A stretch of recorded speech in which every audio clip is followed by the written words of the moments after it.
welcome to Mindcrime Liberty Show with me, Swindon Dobson, and him, Tim Patton. Today we discuss, what is the purpose of sex? Tim. This episode is somewhat of a follow-up of our previous episode on why do people have children. In a sense, I quickly glossed over the divorcing of sexual acts from child reproduction. And we were going to do an episode on why are there so few children, since birth rates globally, especially in developed countries, but also second world, post-Soviet, and like China have fairly low birth rates. Well, actually, they're lower than the United States, Britain, and places like that. The only places is the third world that has like high birth rates at this point, which will probably eventually go down. Iran went down as well. Iran's going down. So as far as the natalism question, I'd say there's two things at play. The pro-natal people are less pro-natal than their ancestors, and the number of people who have no children has increased as well. And my answer for this question is the rise of effective birth control, which is very effective, and it's also cheap, reliable, and it's been distributed. So I know there's some arguments to say that they use animal hides and things like that in the past, but I really question how effective they are. So you really have to say like the 1950s or maybe sometime in that period, when maybe 1920s you really started getting effective things. And to be politically incorrect or hyper politically correct, I generally think Richard Spencer is correct when it comes to this. He got in trouble, or actually one Christian organization picked him up because Spencer said that that abortion is just basically people with low impulse control's form of birth control, and I agree. If you look at the whole process of sex, that's one of the things that the lady in the Walter Block debate said, that child reproduction is the thing that's supposed to happen. Again, you could argue over the word supposed to, but like if you put two horses together of opposite genders of a certain age, out pops a third horse, or rats. If you look at the animal kingdom, that's what happens here. And there are some anthropologists who identify communities that aren't entirely aware. I don't know how much we can trust anthropologists, but they aren't entirely aware of children created. Again, who knows if that's true or not. So the quote unquote natural end of it is child reproduction. Like it's not like the accident when it happens, especially for younger people. Anywhere from kind of like whenever puberty starts to. And for men, it's basically their whole lives. And for women, it's a good portion of their lives, especially if the average age is younger. It's a good portion of their life. People die earlier. So this topic is somewhat along the side. This is sort of the basis of this topic here. We've done sort of the what is the purpose of other things episodes as well. So the sort of inner Calvinist Puritan in me, again, I'm somewhat of an unchurched secular person, would say, just taking their insights seriously, is that people want to have consequence-free sex, and the main consequence of sex historically is children. It's not like an accident. The woman doesn't control it. The man doesn't control it. The only thing you can control is the actual act when you don't do the act. And since most people can't stop that, again, in social situations, you just look at, again, maybe really aesthetically driven people can, or draconian regimes could, but it seems like it happens fairly naturally, so to speak. People do it, and again, if you look at the past, almost everyone had lots of children. It was almost if you didn't have lots of children, it was a surprise. Now again, a lot of the children would of course die before 1, 2, 10. I think there's a composer, John Philip Sousa, I think he had 20 children. I think only 4 survived to adulthood. So yeah, we see the divorcing of this. So I think in a sense everyone at this point does family planning here. As in a sense even the pro-natal people do family planning. So the quote unquote natural reason of having sex is to have children. So if you are consciously taking things that inhibit this process, it sort of asks the question, well, why are people doing this? And this is where I think the right gets into sort of a quote unquote cultural right in developed societies has problems here. And I'm going to bring up the work of Roger Scruton here. And he has an essay called Is Sex Necessary here at First Things. And there's a quote in there. I'll go into a little bit more of it as well. But he says that if sex is just a matter of physical pleasure, and the freedom to enjoy it becomes the default moral position. And if you really think about when society started changing, it's when sex went from, in my opinion, it's arguably when sex went from just purely natural to a thing used for pleasure. And Scruton argues that a lot of the things that, well, technically many conservatives today don't complain about it, which is fine. Again, I'm a libertarian, so in a sense, I upfront own up to my liberalism here. I think people like Ed Feser and Rod Dreher, or these are sort of mainstream type people I occasionally read, are more a little. If you criticize libertarians for being liberal, that's fine. But in a sense, eventually you could get the position where something like if sex is just for pleasure, and this is what Giles Fraser is. He's a sort of a Marxist Anglican, popular on YouTube a while back, and he made a position why he defended gay marriage. He said, well, if it's just about peer bonding and pleasure, well, gay marriage meets that. And of course, as Roger Scruton brings up in his essay about Oscar Wilde, masturbation meets that as well. And actually, it's even less consequence-free and some more, in a sense. So if it's just about pleasure, if it's not for the natural reason of child reproduction, you're posed with that problem. And Scruton identifies that all these other things are basically downstream from this. So I think his essay here is necessarily quite good. So that's my sort of opening comments here. So Swithin, what do you make of my opening comments? Forget marriage, forget family and firms and their respective purposes. Why do people do this act, especially if one inhibits the primary natural aspect of it and knowingly does it? Again, if you sterilize people against their will and they do it anyway, they think they're doing it. Again, you might have to have multiple attempts to actually get the child, but those are all like, you're firing at a target, you miss a few times, and you eventually hit it. You're still each act in a way is rational from the sort of human action resource point of view here. So we've seen, people. Again, there are some arguments that people, yes, millennials probably have less sex than people historically did, but the amount of protected, so to speak, or inhibited must be at an all-time high here, considering the low birth rate. So, Swithin, what do you make of Roger Scruton's essay? What do you make of my opening comments here? Well, I would agree that the primary cause of the lower birth rate, significantly lower birth rate, is contraception. That's clear. And you are right as well, and Richard Spencer, is that abortion to a large extent, although not exclusively, but to a large extent, seems to be birth control with for those of low IQ. The abortion rates are so high, actually, I'm pretty sure the UK would actually be at replacement rate in the absence of abortion. So abortion is actually huge when it comes to, so replacement rate is about 2.1, depends on child mortality rates and stuff. And the UK's is like 1.7, but if you take white British, it's only 1.2. So I do think that's entirely, that's the major driver. Although then the question is, well, why even, given that being the case, do the pro-natal people have so many fewer children than they might otherwise, and the ones who would sort of traditionally would have not that many have even less? Those are possibly a little more easy to explain. So I think that is largely true.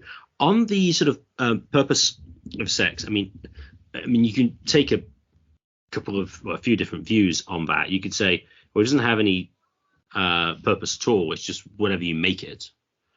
Although the way you described was really seemed to be sort of traditional sort of some traditional natural law sort of Aristotelian Thomistic position, which is, well, basically it's a way of having children, and that's kind of what the general result of it is.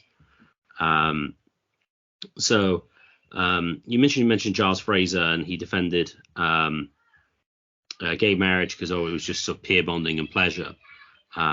This is precisely the argument that the trad cats use against the Protestants who defend contraception, because well, if you have contraceptive sex, that's not really no different than homosexual sex. So, if you really think that's kind of a bad idea, then you've got to go the full way, and you've got to sort of don't use contraception. That said, of course, it is notable to note here that the trad cats will defend natural family planning, which in a way, in your definition, sort of counts as contraception. That is, well, you're just going to work out when your wife is kind of not very fertile and have sex then. And with current modern technology, that's actually pretty accurate. It actually works quite well in effectively not having not leading to procreation, put it that way. Might be worth us noting here what the general sort of trad cat sort of Thomistic argument against contraception is, as to why they sort of allow natural family planning. Is it basically say that using a human faculty, a human power, against its nature is morally wrong. So what they would say is, well, if you have natural family planning, you're not actually using the sex organs against their will. You just happen to know that the result is unlikely to result in children, which is the opposite of, so they claim, using contraception, because you're using it in such a way and putting something actively in the way, either condoms or other sort of pills or whatever, to prevent procreation taking place. So that's why they would defend natural family planning, although whether or not that justifies having small families is another question. And in defense of a lot of the more traditional Catholics, I think Ed Faisman has 5 children, so are certainly on the higher end, the higher end these days. But on the fact of, as you point out, that non-procreative sex is on sort of like the highest today, well, that's almost certainly true, because prior to, I think 1920 was 1920s was when the latex condom came in, and I think prior to that, I don't think any sort of contraception methods were particularly reliable. And obviously the pill was in the 60s, probably developed late 50s. I don't remember the exact dates. So the question is, well, why are they having sex?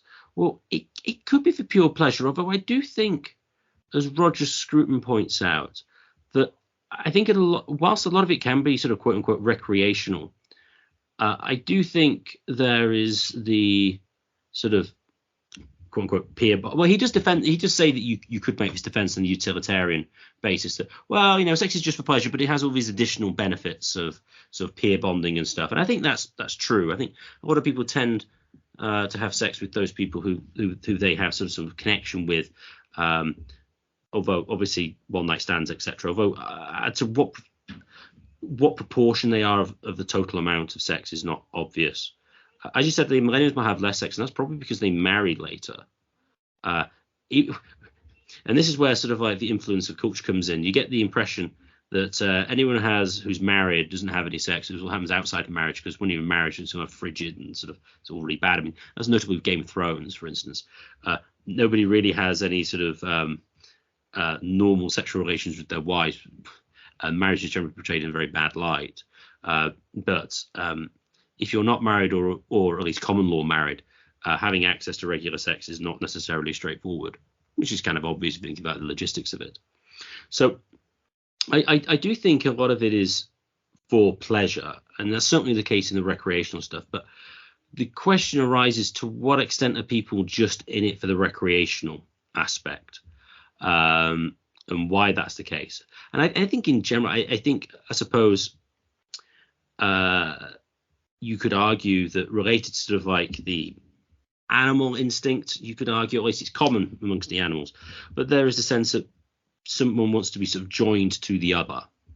And that's, and then that then leads to, well, as you point out, naturally children. In most cases. So I think it's more pleasure based than it was, and certainly masturbation and other things are much more easily doable these days, because you have particular internet pornography and other things, and that's clearly pleasure. That's clearly focused solely at pleasure. I mean, it would seem, or I can't see how you could put that in any other way. But other ones, I would say that it isn't just pleasure, but I think it is going that way. And I think, as you point out, even those who are sort of more natalistic, you could argue that the focus is more on pleasure and sort of mutual bonding than it is procreation, because if it was procreation, well, then they'd go the trad route and they'd have more kids. So those would be my sort of opening comments on this. One of the reasons why I brought up the comment about Phaser as well as the comment about Spencer here is that if you get into the weeds of the pro-life, pro-choice, whatever precise mechanism you want to call it, debate, one of the things that the advocates of abortion will bring up, the good ones, and I'll see this on YouTube with a number of debates, or the internet Calvinist Jeff Durbin will engage people. And one of the things that the really good people will bring up things like IVF, freezers, as well as birth control. Those are the two big philosophical theoretical counters I've found. And on the issue of like that birth, that like in principle, in practice, yes, it's technically anti-murder, but it's in a way, it's just in a way, if you don't exactly know when the actual process begins, in a way, it's all murder. Well, if it of course is murder, like if you're just inhibiting the field from collecting seed, what's the difference than just killing the seed in the first week? That's more or less the argument. So I think it's sort of baggage. Like do the pro-life people have the will to win this thing?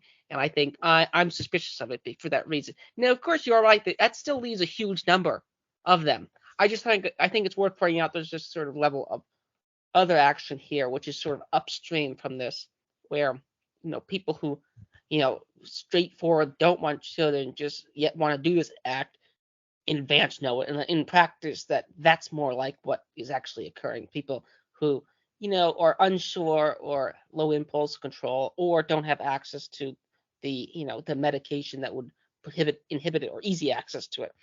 So that's one reason why I bring that up there, because I think it's a hornet's nest that's upstream, and again, almost everyone uses some form of family planning here in the West. Here, the only people that don't are the people who are famous for not doing it. Maybe groups like the Amish, maybe groups like the Quiverful movement, and they sort of get parodied in shows like The Handmaid's Tale. So it's almost the default at this point is the opposite here. So that's why I bring it up, because I think it's sort of a really pernicious upstream issue here, which doesn't get easily resolved. And your points about masturbation are only going to get ceteris paribus. Technology will only make this problem even more weird, because there's an Arnold Schwarzenegger film from like the 1970s or 1980s. I cannot recall what its name is, but we're going to reach a point probably where the pleasure aspect, where technology can basically, if anything, it might actually be quote unquote better. If you want to talk about like in terms of utils of pleasure here. So this kind of dystopia future is probably coming here, and I mean there are sex doll like very expensive ones in Japan that cost like $30,000-$40,000 that like, and so this is only going to come downstream. So this problem is going to get more pernicious for the so-called cultural right going forward here. And the Marxists, as usual, have some interesting comments here to make here, because one of the reasons, I've been going through a lot of Douglas Lane's work here, and one of the things the Marxists seem to be critical of is that they don't want to view sex as a commodity to be exchanged in the market. So there is a certain wing of the Marxists who don't like prostitution for that reason here, because it's commodified. Also, there's a wing that doesn't want the opposite, that says, no, we should just commodify it. It's just no different than eating, or it's just no different than sports. So you have a tennis player and you hire another tennis player to play with here because you don't have any friends to play with it. Why not do that here? And that's sort of like the pro-capitalist line, the sort of libertarian line here, with respect to paying for sex here. So, and I bring that up again because Roger Scruton, for his Kantianism, has a sort of certain degree of Marxism built in him here. And Roger Scruton would say, has in this longer essay on the abuse of excess, he brings up rape. And very few people are quote unquote pro-rape. Like, so this is what Roger Scruton says. Consider rape. On the instrumentalized view of sex that I've surveyed earlier, rape is a crime of the same order as leaning on a woman without asking her permission. It involves using someone for a purpose that could have been achieved with any other instrument, but without troubling to seek her consent, even if ignore her in resistance. At the worst, you might consider rape to be like spitting on someone, doing something that disgusts her without caring what she or the other person feels in the very depth of their being. The view I have offered immediately explains this. The rapist is not prepared to use his victim as his means. He steals her most precious possession, the thing that she wishes to only offer as a gift and in condition of a mutual surrender. He does not merely disregard her freedom, he poisons it. He removes it from the one thing for which it was made, which the mutual self-giving and desire. So I think there's a certain degree in which, if you commodify this, we get interesting things. If you decommodify this, though, you also get certain interesting things here. So like the idea of rape as a crime is a sort of strange crime in the sense that if it's done with consent, it's not a crime. Like if I murder someone, whether I like that person or dislike the person, it's still considered a crime. But rape, on the other hand, it's just an act. It's sort of more like a trespass, in a sense that if I can walk into the restaurant when it's open, that's great. But when I walk into the restaurant when it's closed, that's considered a crime here. So in that regard, it's much more. It's a very strange crime here. And then he talks about like date rape, which some would, or marital rape, which some would call a contradiction in terms, just like, if you get into marriage, that's one of the implied purposes. If you go on a date, that's one of the implied purposes. That's one of the things that Brett Kavanaugh got in trouble for. He was involved in these drinking parties and all sorts of other things happen. But that's like, there's a certain defense of him, and he's, well, that's what's supposed to happen at these type of things in a way, or that's what's supposed to happen in a marriage in a way. So I do think the purpose of sex is an interesting question, and it has entails in all other areas. So Swithin, what do you make of my comments here on the commodification of sex or decommodification of sex, as well as the issues of rape here with respect to the purpose of sex? Swithin? It's kind of interesting the Marxists, or some of the Marxists, object to prostitution. Well, I mean, the interesting thing, would they object to basically the sort of the stereotypes of nymphomaniac who would self-give of herself to lots of different men and lots of different nights in exchange for no money? I know Lenin would. But given sort of like a materialist view of reality, it kind of seems, unless you want to make some sort of utilitarian argument against it, that there doesn't seem anything particularly wrong with that. So taking sort of like the materialist view, that's kind of strange with that. With Scruton's arguments with respect to mutual self-giving and stuff, and against sort of quote unquote commodification, I think that is interesting. I mean, I suppose that makes sense if you say, well, the default position, you didn't mention children, was that the purpose of sex ultimately, well, at least a very, very large intrinsic part of it is children. Then obviously you need the bonding of the parents to stay together for the good of the child, which is then in turn good for society as a whole. So it would, I'm sure Scruton would have taken a similar position to that. And so then it makes sense to object to sort of commodification, because you're sort of breaking that kind of that sort of necessary bond. I mean, for instance, I'm pretty sure in sex you release sort of oxytocin, which kind of binds the conjugants together in some sort of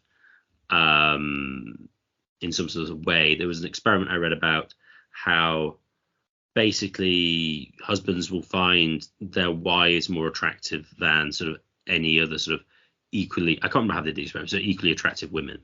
Can't remember how they determined they were equally attractive and they did that, but that kind of makes sense. Your point on trespass, that that is true. I mean, it is interesting how rape is treated as a very sort of terrible crime, even though, as you point out, it is more like, if you take merely sort of the pleasure and transactional view, that it is more like a trespass more than anything else, which it doesn't seem intuitive to most people that that's the right way of looking at it, which then, of course, will then raise the question as to whether or not the transactional and sort of more sort of pleasure-based version of the purpose of sex, it kind of brings that into question. So, although let me recenter my question here. Let me recenter my question here. Legally speaking, and I think you can get this in, and I think I'm basically sound for saying that. Before a certain year, what many instances of rape wouldn't be counted as rape, which is intermarital rape. Now, again, you can be neutral that. You can think that's a good thing. You can think that's a bad thing. I just sort of think that's sort of what it is. Now, whether in practice it was, that is a good question. But that's sort of legally speaking was it. And the thing about the sort of marital, let me start from premise one here. If the purpose of having sex is children, and if you have birth control here, you add that in, then you get into these instances here. And lots of these instances here are problems for a lot of the different political persuasions here. Because even Slavoj Zizek will say there's a certain absurdity about, like, before you go out for dinner, you have to sign a 10-page contract about what you can and can't do and who can, instigate and disinstigate. So there's sort of a weird downstream thing. And in a sense, your point about, like, in a sense, universities are in a roundabout way becoming the most sex negative places. Historically, they might have been very, like, lots of, that's the stereotype here, but in a roundabout way, for legal reasons, they might end up becoming the opposite here for that very reason here. Lawsuits, people feel are being accused later on, and things like date rape. Again, if it's like it poses problems here, insofar as the human inaction. The human inaction normally and naturally, so to speak, is just to create children here. But now we have this sort of added thing of pleasure here. And now we have to add this thing of consent here, which constructs here. So this shows up into sort of libertarian politics here. Someone might ask, why are we talking about this? Because I think it's a relevant issue here. It shows up in the weeds of family law matters too, as well, which again, it's a relevant issue here. I don't think it's an obscure question to ask here, but I do think historically, because I think most women, the example of, like, the serial killer that picks women off the street, that's a very rare example from my understanding here. I think most are somewhat know, like, people who get quote unquote sexually abused know their abuser, from my understanding, and so forth. So the actual example, it's much more pernicious area of affairs. What would you make of that? I'm trying to recenter. It's more of a comment than a question, Swithin. Oh yeah, it's certainly true. The rape victims know who their rapist is. I mean, that's kind of obvious. With respect to marital rape, I'm pretty sure that only came as an offence in, say, the 1990s in England. Prior to that, it wasn't recognised. I mean, spousal abuse and, like, violence and stuff was, but rape, but kind of the act itself wasn't, because it was kind of like, well, kind of that's what you sign yourself in for.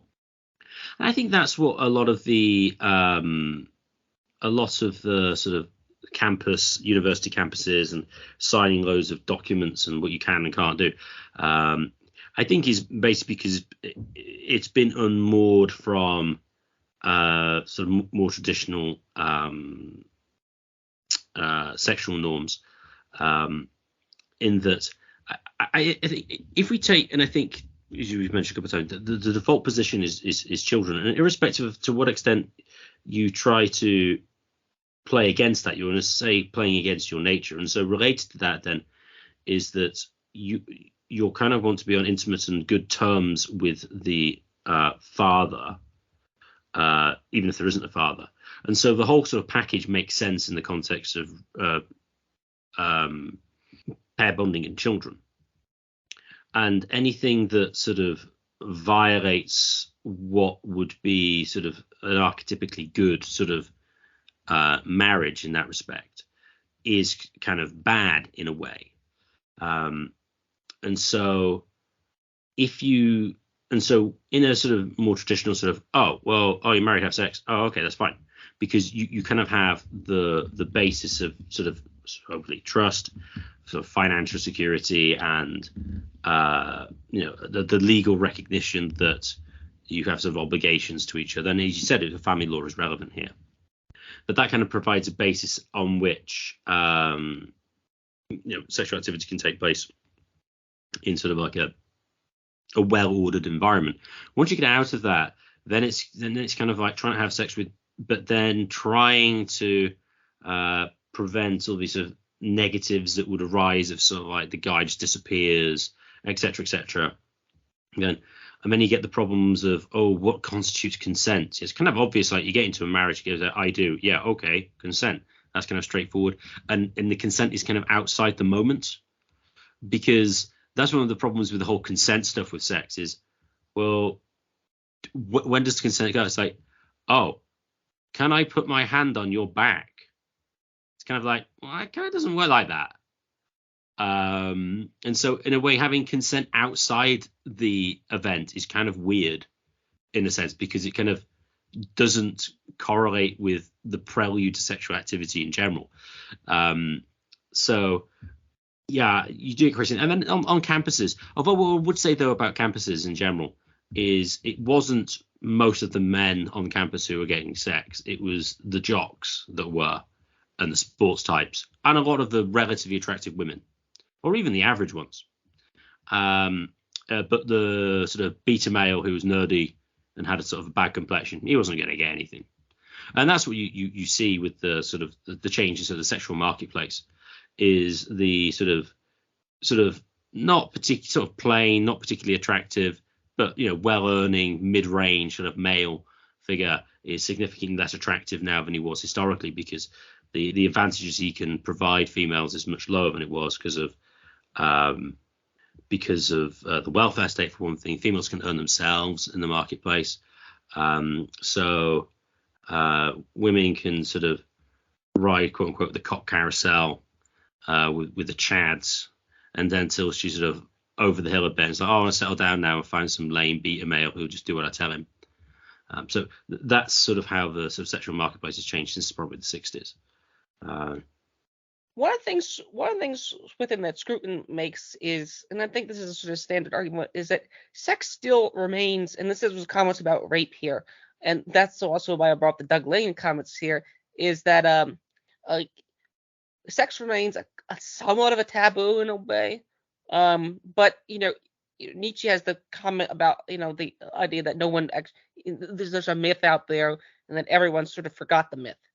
So I think in a way people still talk as if sex is taboo, but no one really understands why it's taboo. Now again, G.K. Chesterton has a great line about if you don't take away fences unless you know why people built them. I think on this issue, that issue is very much at play here. So people people don't actually believe in the sort of Victorian myth here. Again, Foucault, who he brings up, who Scruton brings up, would argue that the Victorians are actually a hypersexualized society. And considering how many children they had to be in a way. So in a sense, they might not have been repressed at all. It actually might have been a very high, healthy society here. And actually, even Foucault actually might agree with that. So there is a strange agreement between Victorian Puritans, in Foucault here. And actually, modern society might repress it even more, arguably.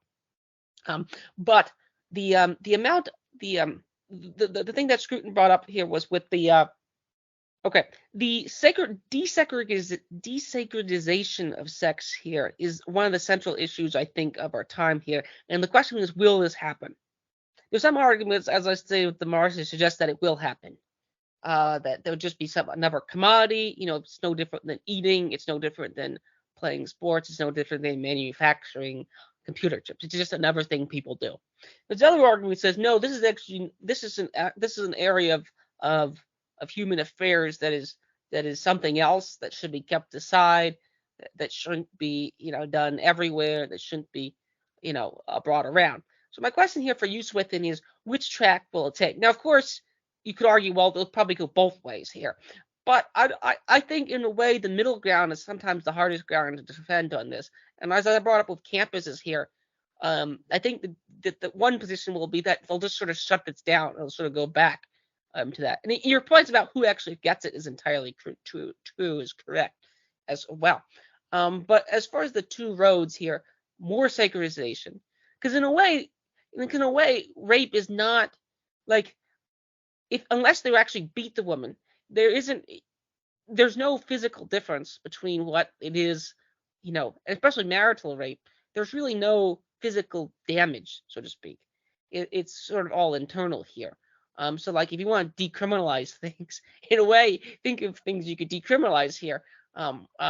But in a way, also you could say, well, it actually is sacralization. So Scruton has long been a conservative in Britain and rather broader Western Anglo world here, who has a lot of affinities toward certain aspects of the Marxists here. So which road do you think will happen here? I don't think the middle road, which is sort of what we're stuck in here, is going to be around for very long here. One of the comments Scruton made about pornography, and some good cultural critics will make, is that in a way, many like advertisings and things like that, advertising movies, would be considered rated R if they were done in the night under like the Comstock era, like if they done before like 1930. If you put certain like modern movies that are considered rated PG. So some of the better astute critics of this will say, well, in a way, we already have.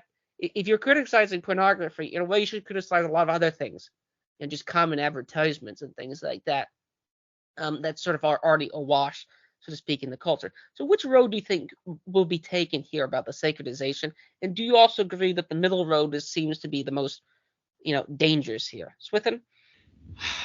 This is an interesting question. I certainly think the way it's interesting about the movie posters. I mean, that's been a long-standing sort of objection of the feminists, of the objectification arguments, the male gaze, etc. And that seems to be having impact, culturally speaking.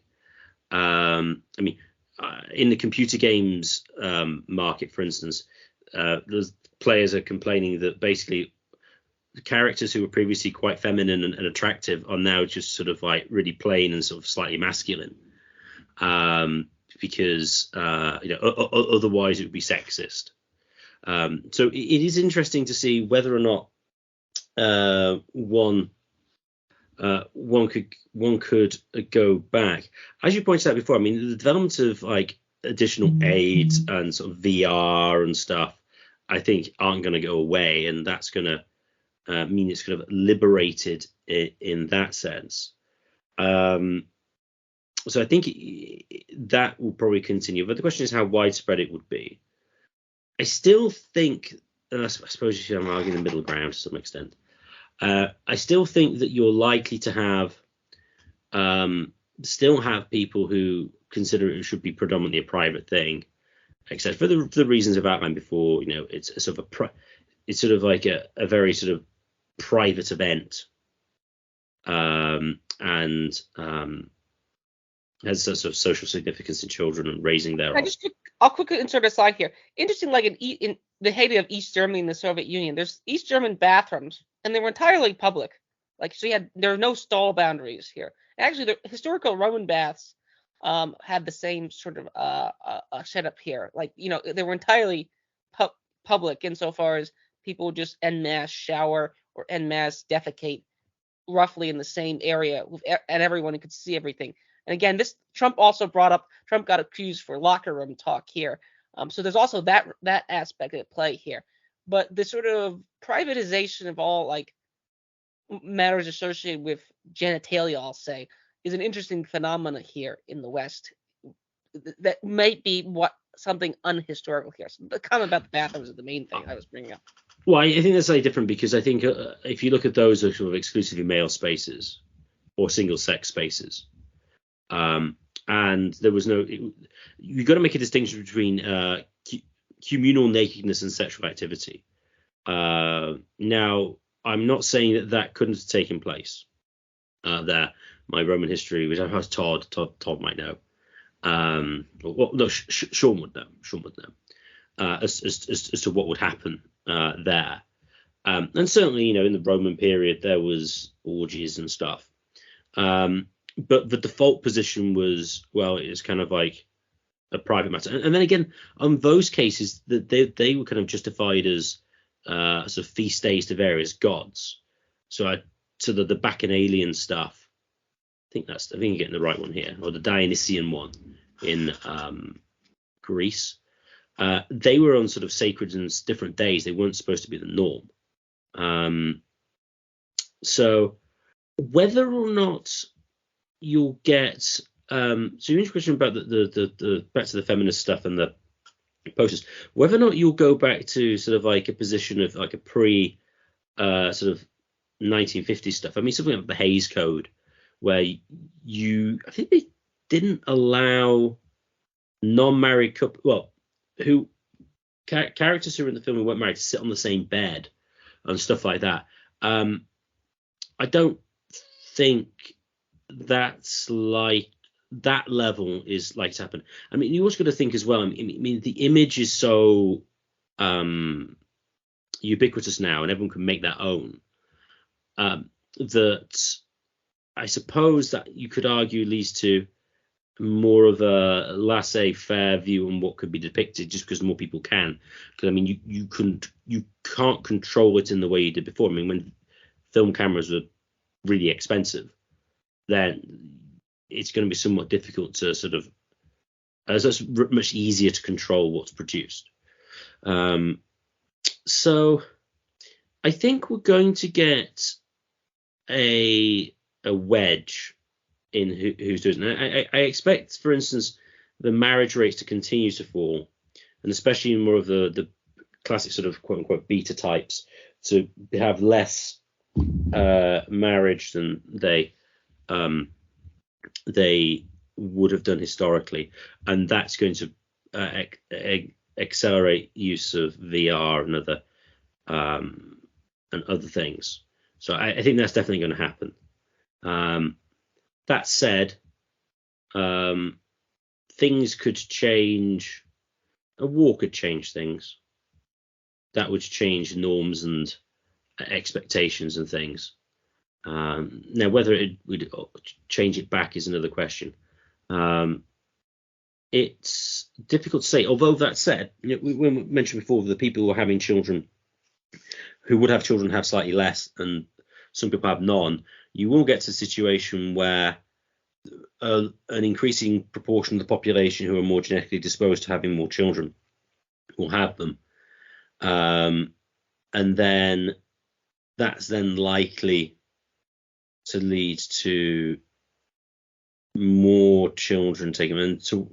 And then if that's the case, and proportionally more sex leads to children than did before, then maybe that could re-anchor norms to more pre-1920s positions. Although just because of the general connotation of sex and actual children, and therefore responsibility and stuff, could change to some extent. But on the way we go, I do think you'll like to see a wedge of, but as to how the sort of mainstream view, I think it's hard to say. Although you could argue we're seeing a neo-Puritanism with the SJW types, which does seem to be something that's likely to continue for the foreseeable future.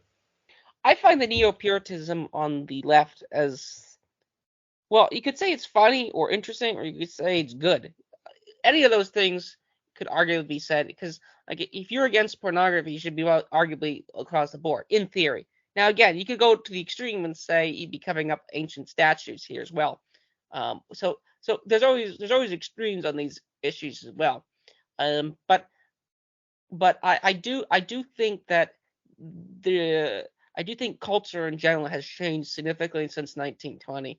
And I mean, if you look at the two technologies that probably did the most, maybe three, it's probably machine guns, nuclear weapons, and birth control. Because like if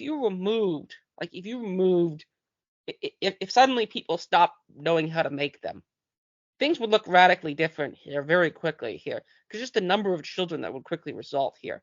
And if you kept all the medical technology available today, okay, which again, if you get rid of the ability to produce birth control, you probably lose that too.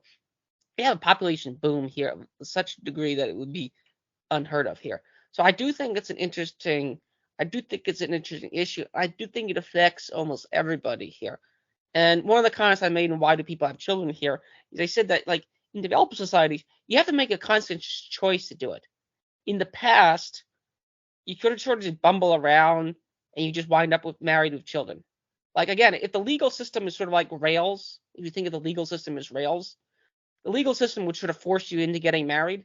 Now today, there's not even guardrails here, which is why only elites really get, or well-off people get married, or intelligent people get married. The lower classes just live in a zoo of like multiple marriages and things like that.